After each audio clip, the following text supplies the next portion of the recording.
Ummanni Oromoodhaa sirna bilxiginnaa jalatti akka ta'e sirnuma kam jalattuu ta'e hin beeku jedhan fayyadamtoonni marsaalee hawaasaa viidiyoon namoonni uffannaa loltummaa uffatan yeroo nama morma kutan agarsiisu ba'ee rifaatuu guddaa uumee jira.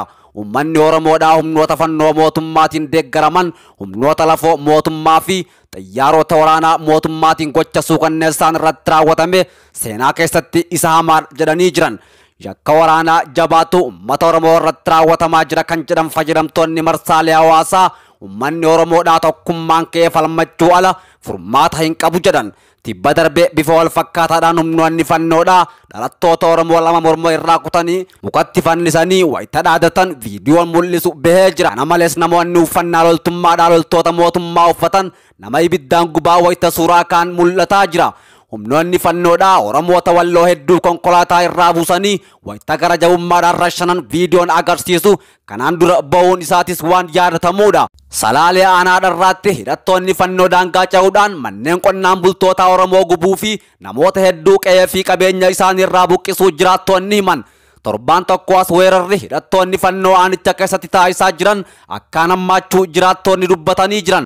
Gandoota baadiyyaa Aanaadharraa kanneen akka Qoorroo, Barbaree, Meettaa, Sarqullaa fi Deennoo Beessoo jedhaman keessatti tuulaan midhaaniitii fi gombisaan humnoota kanaan gubamuu fi namoonni hedduun qe'ee fi qabeenya isaanii irraa buqqaafamaa jiraachuu himan. Weerarri daangaa duula qindaa'aatiin Oromiyaa irratti baname kun kallattii babal'ifachuudhaan qabiyyeewwan lafa Oromiyaa daangaa irra jiran hedduu keessatti adeemsifamaa jira. Hidhattoonni fannoodhaa duula qindaa'aa kana adeemsisaa jiran bakkeewwan haleellaa dhaqqabsiisanitti saamicha gaggeessuu fi ajjechaa sabummaa irratti xiyyeeffata raawwachuu tarsiimoo lola isaanii isa guddaa godhatanii itti fufanii jiran. Bakkeewwan weerarri lafaa itti banamee jiru keessaa tokko kan taate godina Shawaa Kaabaa yookaan Salaalee Aanaadharraatii fi Qimbii isaan muraasa. Keessumattuu torbaan lama as Aanaadharraa keessatti humnoota fannoo daangaa ce'anii dhufaniin yakkoonni gurguddoo qonnaan bultoota Oromoo irratti raawwatamaa jiraachuu maddeen himanii jiran.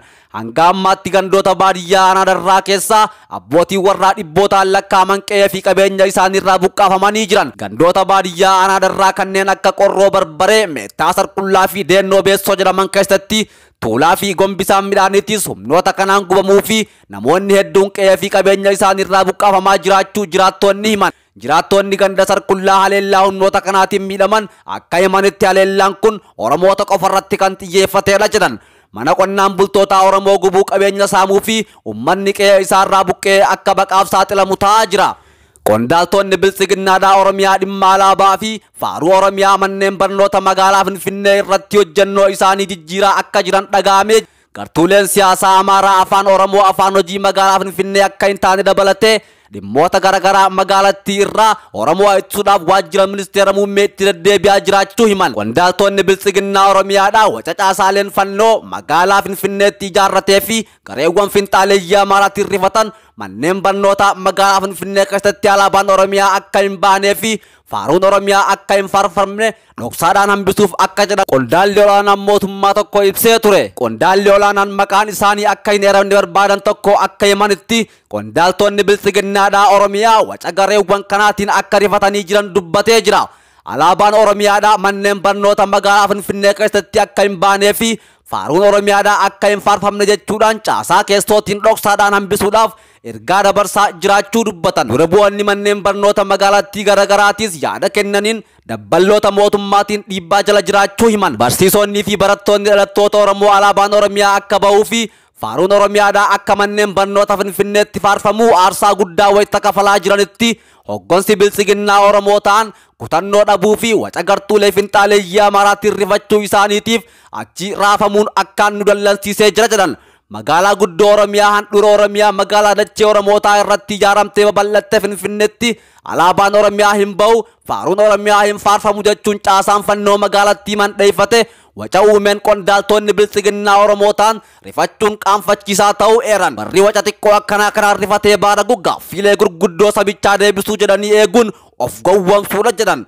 Barattoonni fi maatiin barattootaa ummanni Oromoodhaa faayidaan addaa heera irra jiru akka mirkanaa'uuf eegaa afaan hojii magaalaattiitis afaan Oromoo ta'aa jiranii eegaa jiran. Qondaaltonni bilxiginnaa Oromiyaadhaa wacaa fi hokkora caasaa fannootiin rifatanii waan xixiqqaa irraa of duuba kan deebi'an yoo ta'u gaaffiilee gurguddoo sabichi magaalaa Finfinnee irraa qabu ni deebisu jedhanii akka hin abdanne dubbachaa jiran. Giddugallii fi galmi qabsoo Oromoodhaa magaalaa Finfinnee akka ta'e eeranii tarii bilisiginnaan yeroodhaaf gaaffii Oromoo tirsiisuu danda'a garuu ammoo hambisuu fi okkaamsuu hin danda'u jedhan.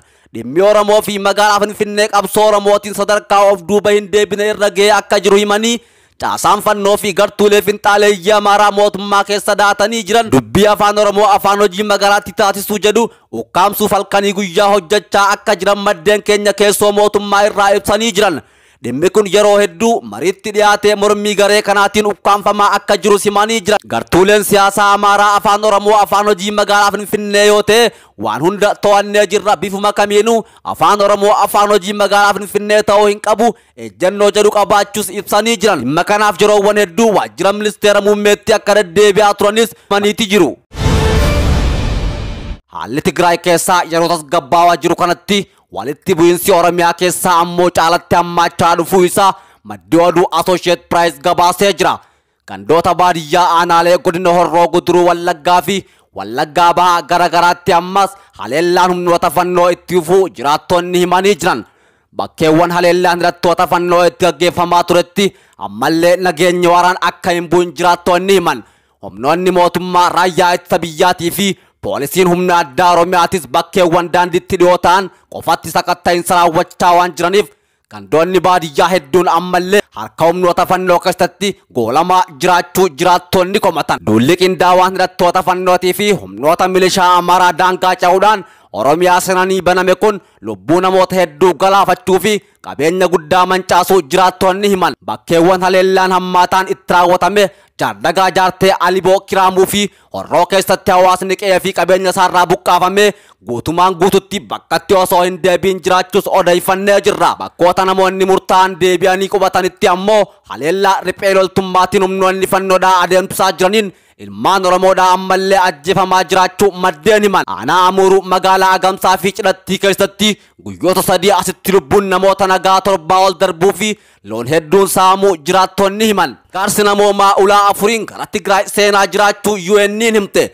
Erga waliigalteen nagaa mootummaa Itoophiyaatii fi TPLF jidduutti mallattaa'ee booda ulaawwan 4 gama naannoo Amaaraa Affaar jiruun gargaarsi namoomaa Tigraay akka seenaa jiru UN'n ibsee jira. Dhaabbata biyyoota gamtoomaniitti qindeessaan gargaarsa namoomaa akka ibsetti akka lakkoofsa Itoophiyaatti sadaasa 29 bara 2015tti tumsitoota UN'tii fi mootummaa Itoophiyaatiin gargaarsi namoomaa konkolaattota 1,600 oltu gara Tigraay ergamee jira jedhe.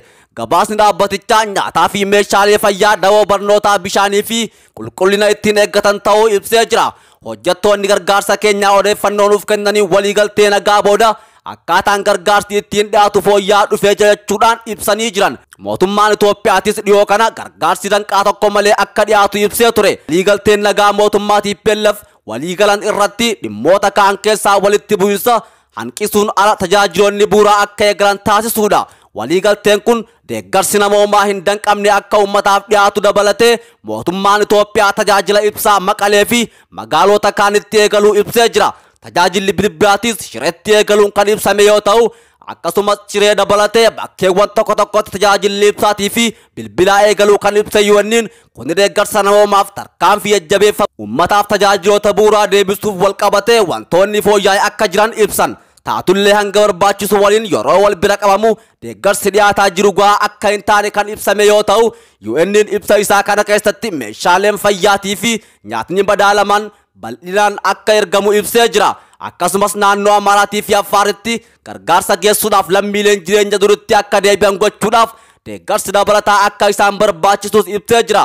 Qondaaltonni fayyaa naannoo Tigraay deeggarsa fayyaa gara naannichaa seenaa jiruun gammaduu isaanitti torbaan darbee ibsaa turan. Waraanni waggaa 2 naannoo Tigraay darbees Affaarii fi Amaaraatti ce'ee lammiilee kuma hedduu galaafatee jira.